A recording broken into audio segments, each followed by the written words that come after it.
Sometimes people are too cruel. This girl was raped in front of her husband, after which her whole family was killed, but she survived and she intends to take revenge. 1825, Tasmania during the Negro War. Claire Carroll lives with her husband Aidan and her young daughter. For her excellent singing abilities, the girl received the nickname Nightingale.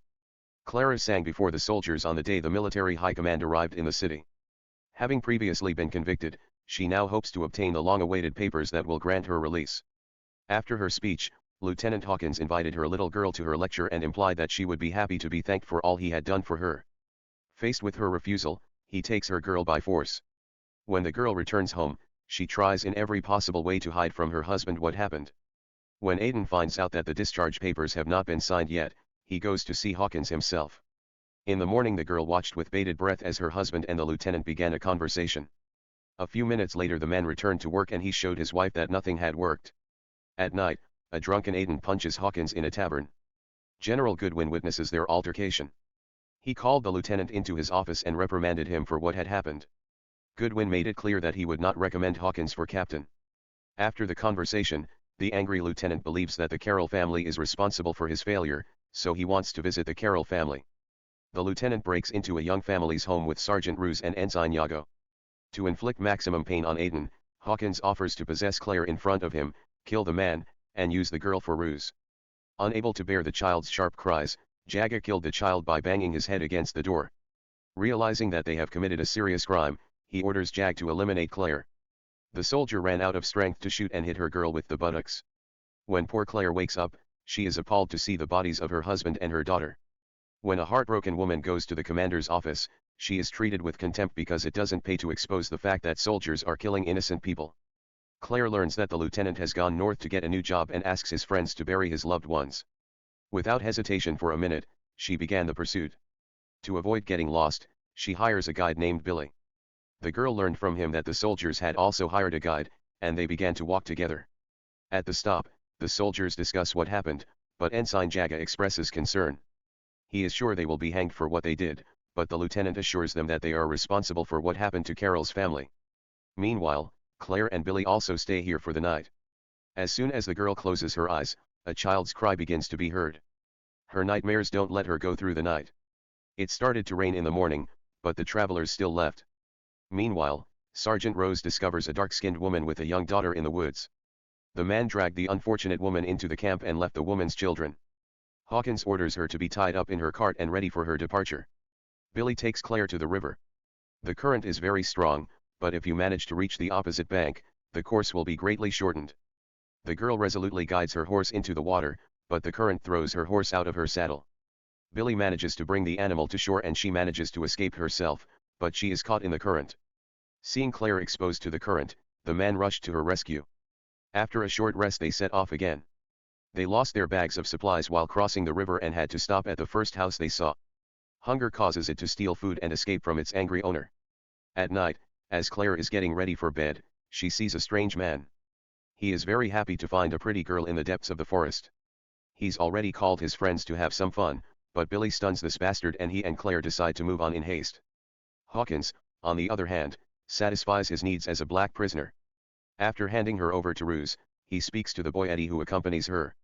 A boy has lost his parents and is looking for a way to help himself in the military. Claire fell asleep in the morning and woke up to see Billy making a spear. He hunts to get food for them. At this point, Hawkins' team is attacked by dark-skinned men. They killed one of the workers and injured Jag.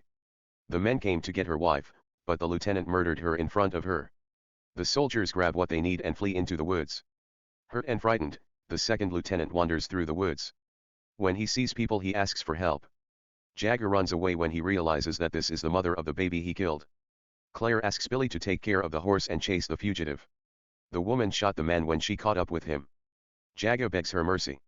With the gun jammed, Claire throws her fist at her daughter's killer. In the fight, she snatches a knife from him and stabs him several times. She then hit him with the butt of her gun until Jag's head was a bloody clot. Billy leaves when he sees this. Only after learning her true reasons behind her brutal murder like this does he agree to show her her way. They soon found a carriage that had been abandoned by soldiers who encountered black-skinned troops. After inspecting the clearing, Billy tries to warn Claire, but Claire insists she continue on her way. In the morning, the girl wakes up from another nightmare, suffering from her severe chest pain. She is her breastfeeding mother, but her breast milk has nowhere to go. After losing her consciousness and falling into a ravine, she agrees to a ritual proposed by Billy. The girl agrees that this ritual is aimed at improving her well-being. The man lets them rest for a while and goes hunting. For the first time in days, the travelers manage to eat decently.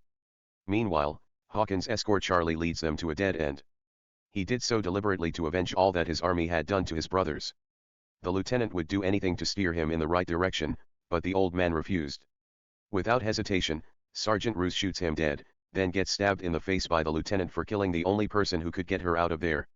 The next day, Hawkins openly mocks Roos, giving young Eddie a gun and making him a sergeant. There are only 4 people left, supplies are running low, and we still don't know where the city is. Meanwhile, Billy and Claire discover Charlie's body. They bury him according to his tradition and go in search. Billy now wants revenge for his uncle's murder. They reach their destination very quickly. Hawkins finds Claire and manages to shoot her first. The injured girl runs away. Billy catches up with her and offers her to go into hiding. He grabs his horse and confronts Hawkins' party. Soldiers beat the man and forced him to show him the way into the city. On the way, Billy makes a loud noise, thought to be calling birds. In fact, he gestures to keep Claire from getting lost. The lieutenant noticed her girl and fired several shots at her. All night she wanders through the dark forest.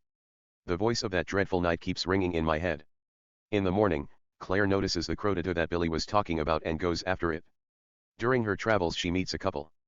They explain to the girl that they were on the main road leading into town.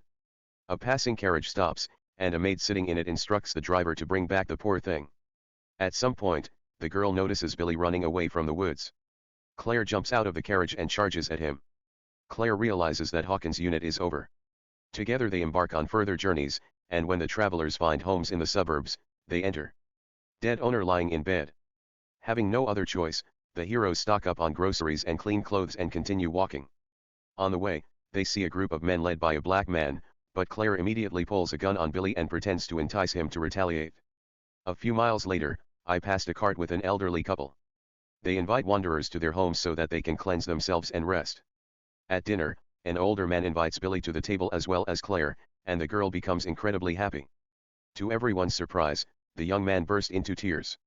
In the morning Harriet drives her couple into town. There, they confront Hawkins, who dispatches Roos to summon the police to tell them that the lieutenant has caught the thief who tried to kill them. The angry girl tells Billy to return to her hiding place, and she follows Hawkins to the bar. Claire tells the bastard how she feels in front of the cops. Hawkins tries to justify himself to the new leader and slaps the girl in the face to silence her. In response, the girl starts singing while staring into the bastard's eyes, after which she quietly walks away. Billy puts her on her horse and drives out of town. At night, Claire wakes up and goes out into town, but finds no guide. She witnessed Billy, who resembled the colors of the tribe, enter Hawkins' room and stab him with her spear. Fleeing into the noise, Russ shoots the man, but he still finds the strength to deal with the second bastard. The couple spends the rest of the night riding horses to the riverbank. After the ceremony, Billy sits on the sand and waits for the final dawn. Claire starts singing while watching the sun rise. It doesn't matter what happens to her anymore, because everyone who ruined her life will be punished, so it's all she can do. In a world of unimaginable cruelty, a woman named Claire Carroll survives unspeakable horrors and sets out on a quest for revenge. Joined by her loyal guide Billy, she faces treacherous obstacles, relentless pursuers, and her own haunting nightmares, determined to bring justice to those who shattered her life. Witness Claire's journey of resilience and hear her powerful voice rise against the darkness in this gripping tale of survival, sacrifice, and the pursuit of redemption.